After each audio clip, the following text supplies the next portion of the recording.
Bueno, bost truke, tituluak esaten duen moduan, bost herrialdetako truke lanetan ikasitakotik ateratako esan dezagun bizipenen kronika bat eta mini gogoetez osatutako testu laburrak. Ez da lagun honan kutxa ilunean.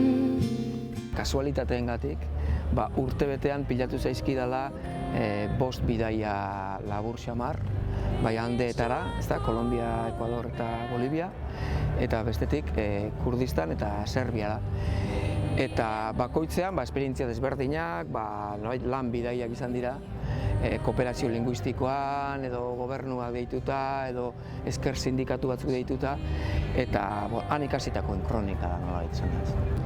Goizez bostak aldera esnatzen naizela eta pasioan ateako naizela esan diet etxekoei. Ez egiteko halakorik. Gerrilak baitzeko mokadu goxoan inon bait. Horixe behar dugu orain. Ejerzituari oskia izateko hasi ginen eta orain beste aldekoengatik ere paseatzea bi aldiz pentsatu behar. Erraietako minura. Bost herrialde horietan elkarrekin ezer gutxi, ezta? Serbian gehiago autoeraketa eta sozialismo autogestionario horren desmantelaziotik datozen arazoak dira pixkat gai nagusi. Bolivian pixkat Boliviako gobernua, Evo Moralesen gobernuaren inguruko esperientzia eta gogeta batzuk. Eta besteetan, Kurdistanen baita ere, kurdueraren berreskurapenaren inguruko lanak eta Siriako errefuxiatuen kanpamenduetako egoera. Eta azkenik, Ekuadorren eta Bolivian eta Kolombian barkatu, indigenekin hizkuntza kooperazioen inguruko lanak. Nik uste, atzean daudela bi gai nagusi. Bat, hizkuntza komunitate minorizatuen borroka eta berreskurapen bideak, eta horrek Euskal Herriarekin ditzakeen loturak, eta bestetik autoeraketa. Autoeraketa ekonomikoaren ezintasunak eta minak izan zaudut. Esnatu eta atera naizala ere, herrik askotik gehiegi urrundu gabe.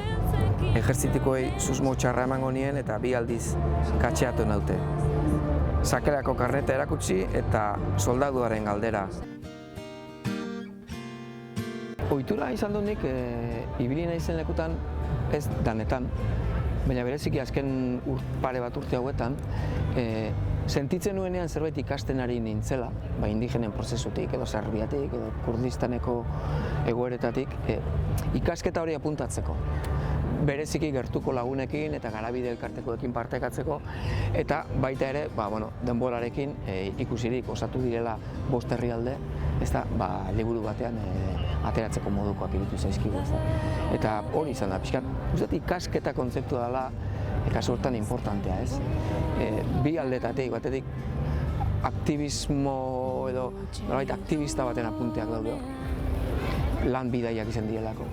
Eta bestetik, gogoeta, zalantza, analisi minimo bat, beti ere mugatuta da, testu laburretan emanaz. Soldaduaren galdera, ¿no será usted revolucionario?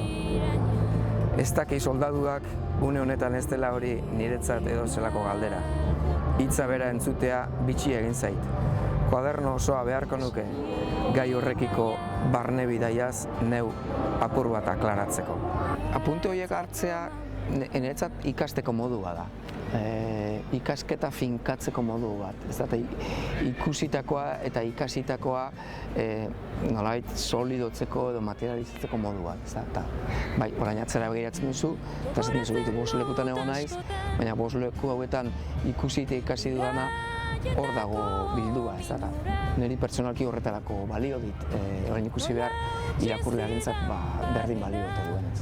Egin dudana da argitaratu horretik bost laguni eman, eta ikusi ia funtzionatzen duen edo merezi duen argitaratzea, eta erantzuna baiezkoa moduan izan da, eta xamurri irakurtzen dela esan didate, eta munduaren bazter desberdinetako printza batzuk jasotzen direla, eta balio duela ez gogoetarako.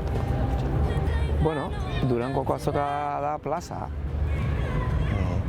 plaza bat, behar bat badugu joera, ez da gauzak egunetan konzentratzeko eta rituak egiteko, baina animalia ritualak ere bagara, ez da, eta bestetik euskal produkzioak behar du plaza bat, behar du merkatu bat, eta hau da, nik uste euskarazko kulturaren merkatuaren festa. Eta, ospa dezagun, ez da, ikusi diezaiogun bere alde ona badauka eta